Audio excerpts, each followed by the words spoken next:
Morning po. Andito po ako ngayon sa loob ng at naglalaba ako ng aking sapatos. Ito po oh. Ito po nilalabang ko, binabad ko. Ay ano ba yan? Hindi na nakikita. Ayan po ang aking sapatos na nilalabhan.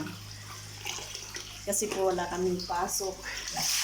So maglaba ng sapatos. Ayan po.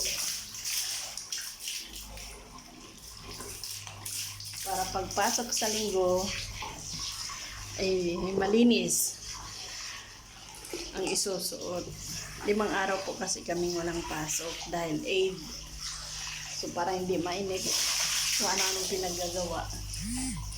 Kasi hindi naman po ako lumalabas kung saan pumupunta. Dito lang po sa room ko. Mamaya pupunta ako ng supermarket, bibili ng foods. So maglinis sa room, maglaba, para malinis.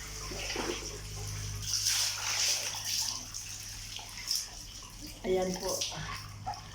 Ayan po. Oh. Ganito po ang gawain.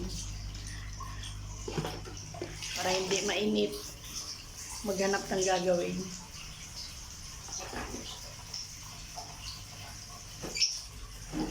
Dito po ako sa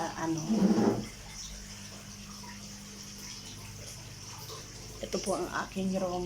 Nagkalat pat hindi pa ako tapos maglinis. Ayan po.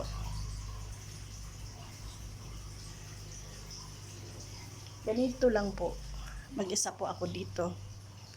Kaya inalis po kasi yung aircon. Yan ang aking bed.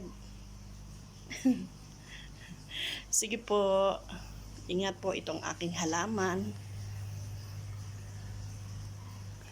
Hindi nakikita, ayan po ang aking halaman. Sige po, bye-bye po. Have a good day po.